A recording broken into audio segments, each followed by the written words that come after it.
Good evening, good evening, good evening. So, I want to start off by saying in my last video, I made a statement and I mentioned about how, despite me not agreeing with people who sell drugs or show their bodies on the internet, that I understood that. I want to make it very clear that in no way, shape, manner, or form does my understanding of the thought process that takes you step by step to the point where you decide to do one of these things for money. In no way, shape, manner, or form does my understanding of that process therefore mean that I condone it. As far as I'm concerned, you took the easy way out. And if you know me, you know I don't like the easy way out. So, there is no gray area. It's black and it's white. You either do things the right way or you do things the wrong way. At the end of the day, the choice is yours. I know where I stand. I'm on the right side. So, today's topic. Some of you who know me know that there is one brand that is very dear to my heart. It is what I would say is the brand that if I was to buy something from a fashion brand that is known by the majority of people, it would be this one. And that brand is Bottega Veneta. I will never forget the day that I heard they had hired Daniel Lee at Bottega. A lot of my colleagues at the time, I worked for a different fashion company from the one I work for now. They were like, who is this guy? Who is this guy that they've hired? Oh my goodness, Bottega is going down. They've lost it. I was like, you don't understand the history of Daniel Lee. You don't understand what he was responsible for when he worked at Celine with Phoebe Philo. Let's not even go into it because that's an entirely different video. But the reason why I bring up Bottega is because when Daniel Lee decided to remove Bottega from Instagram, it was the coup de grace.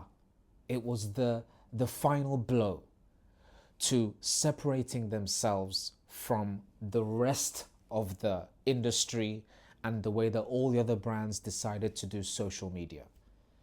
Taking Bottega Veneta off of Instagram was a move of the highest order of understanding. It was a chess move straight out of the Queen's Gambit. I don't even understand what was going through that man's mind for him to think, you know what? Yeah, let's remove Instagram. Let's just scrap it up. We don't need it. Because what proceeded was genius. User-generated content.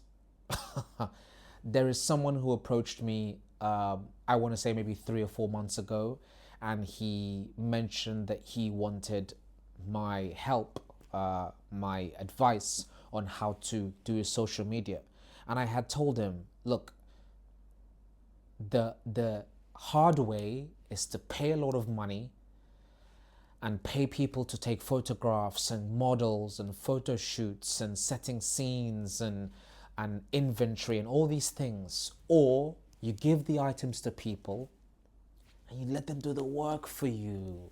You let them do it for you. UGC. Bottega Veneta's user-generated content was viral. There were pages that were springing up like New Bottega. You know what I mean? In fact, if I'm not mistaken, the person who ran the New Bottega handle on Instagram, she was getting images, campaign images, direct from Bottega, even while Matthew Blazy was there and was posting on her page. I'm pretty sure I saw her post while she was at the fashion show for Bottega a couple of times. And I'm just saying her because I assume it's a her. I could be wrong, it might be a he. But what is this to say? What Daniel Lee did, what he orchestrated, what he perpetrated, because it was a crime against all the other brands, leaving them in the dust like that. Because it wasn't a time where social media from fashion companies was stale. It was the same rundown campaign, adverts, famous person, rinse, repeat. Regurgitated text slipped together to make you believe that there is some aspirational idea or concept or feeling, emotion that they want us to tap into and make you want to rush to the stores and buy those products, blah blah blah. It was so boring. It was so boring, you know what I mean? So many of the brands were doing the same thing.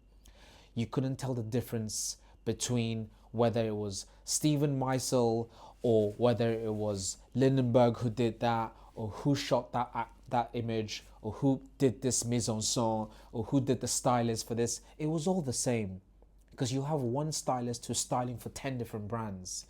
And I'm not trying to say that these people can't compartmentalize the different ideas or the different aesthetics of different brands, because I can do that. I'm sure someone else can.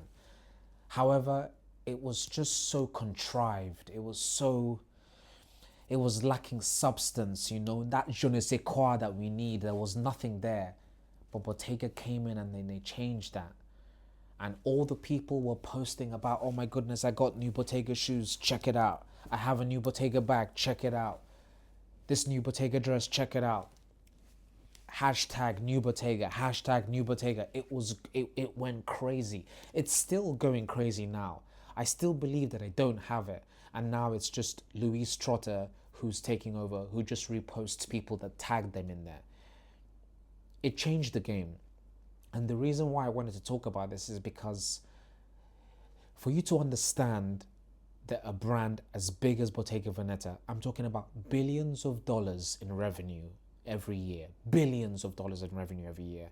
Their marketing budget at the last time I checked was something about around 700 and something to 800 and something million. It was just an insane amount of money.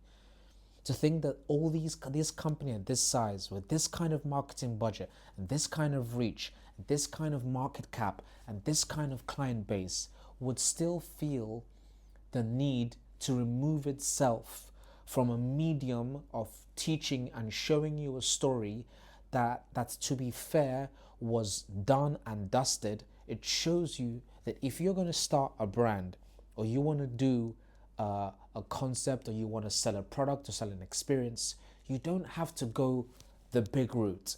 There is a very dear friend of mine who had a statement that he would always say to me, and I will never forget this till the day I go to meet my Father in heaven.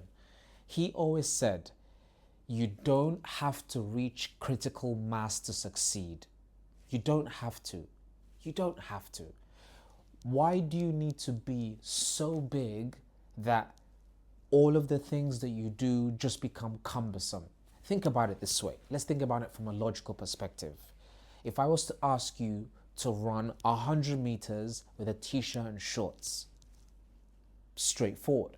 If I was to ask you to run 100 meters with a t-shirt and shorts, an overshirt, a coat, 2 pairs of trousers, pair of shoes in your feet, pair of shoes in your hand, a bag and a backpack, it might get a little bit difficult. Those things cost money. They also cost money to maintain. It's cogs in a wheel that are difficult to keep rolling at the same time. You have to oil them. You have to make sure everything is okay. Isn't that why Balenciaga had that fatal blow that they took, that I don't believe that they may actually recover from? They'll need something very spectacular to recover from that. Because Demna, there was an oversight. There was imagery that was published that should not have been published, involving children and themes that were not at all to be associated with children. But it happened. And I do not believe that Demna himself sat up and goes, yeah, I like this. Let's roll with this. I don't think so. I might be wrong, but I do not believe that he did that. But because these machines are so large, there is oversight. How many times have we seen brands put out items of clothing that they claim to be from one particular part of the world, but in reality is something else? And then they have to apologize to a whole demographic of people. Oh my goodness, dear customers, in no way did we mean to put down or throw down the plight of your people by using this imagery. Yeah, it's too late at this point. We don't believe you. You need more people. So let's take a leaf out of Bottega's book. Doesn't have to be all singing, all dancing. User generated content is so powerful. And if you are going to make content and if you are going to have social media, let it stand for something. Let it have some context. Let it have some substance. Sprinkle some of that je ne sais quoi in there. You know what I mean? Make it rich. Make it interesting. And if you don't know how to, there is a very simple solution. Find someone who does. Pay them to do it for you. Problem solved. Look, what he did was absolutely incredible, and I cannot let that thing go down without talking about it, because it resonated so deeply with me, maybe because of my relationship with social media and how late in life I became part of it. Because in my time, all of the things that we did that were cool to do, we did and lived in the moments while doing it. We didn't take videos of it to then go back 2 weeks later and go, oh yeah, that was really cool when I did that. You know what I mean? So it's very important to bear this in mind. Social media is a tool. It is a very powerful tool, but you don't have to use it in the way that everyone else does. As always, I don't make the rules, I only enforce them. Peace and love.